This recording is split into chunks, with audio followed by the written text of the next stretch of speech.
Matthew chapter 26. The plot against Jesus. When Jesus had finished saying all these things, he said to his disciples, "As you know, the Passover is 2 days away, and the Son of Man will be handed over to be crucified." Then the chief priests and the elders of the people assembled in the palace of the high priest, whose name was Caiaphas, and they schemed to arrest Jesus secretly and kill him. But not during the festival, they said, or there might be a riot among the people. Jesus anointed at Bethany.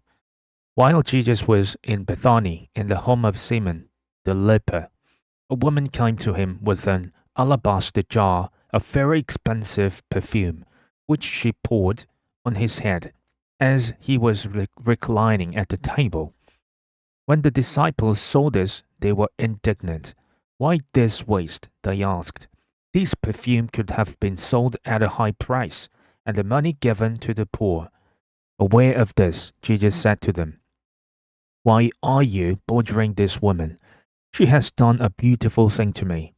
The poor you will always have with you, but you will not always have me. When she poured this perfume on my body, she did it to prepare me for burial. Truly I tell you, wherever this gospel is preached throughout the world, what she has done will also be told in memory of her." Judas agrees to betray Jesus. When one of the 12, the one called Judas Iscariot, went to the chief priests and asked, "What are you willing to give me if I deliver him over to you?" So they counted out for him 30 pieces of silver. From then on, Judas watched for an opportunity to hand him over. The Last Supper. On the first night of the festival of unleavened bread, the disciples came to Jesus and asked, "Where do you want us to make preparations for you to eat the Passover?" He replied, "Go into the city to a certain man and tell him, 'The teacher says, my appointed time is near. I'm going to celebrate the Passover with my disciples at your house.'" So the disciples did as Jesus had directed them and prepared the Passover. When evening came, Jesus was reclining at the table with the 12, and while they were eating, he said, "Truly I tell you, one of you will betray me." They were very sad and began to say to him, one after the other, "Surely you don't mean me, Lord?" Jesus replied, "The one who has dipped his hand into the bowl with me will betray me. The Son of Man will go just as it is written about him. But woe to that man who betrays the Son of Man. It would be better for him if he had not been born." Then Judas, the one who would betray him, said, "Surely you don't mean me, Rabbi?"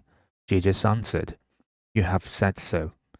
While they were eating, Jesus took bread, and when he had given thanks, he broke it and gave it to his disciples, saying, "Take and eat, this is my body." Then he took a cup, and when he had given thanks, he gave it to them, saying, "Drink from it, all of you, this is my blood of the covenant, which is poured out for many for the forgiveness of sins. I tell you, I will not drink from this fruit of the vine from now on until that day when I drink it new with you in my Father's kingdom." When they had sung a hymn, they went out to the Mount of Olives. Jesus predicts Peter's denial. Then Jesus told them, "This very night you will all fall away on account of me, for it is written, 'I will strike the shepherd, and the sheep of the flock will be scattered.' But after I have risen, I will go ahead of you into Galilee." Peter replied, "Even if all fall away on account of you, I never will." "Truly I tell you," Jesus answered, "this very night before the rooster crows, you will disown me 3 times." But Peter declared, "Even if I have to die with you, I will never disown you."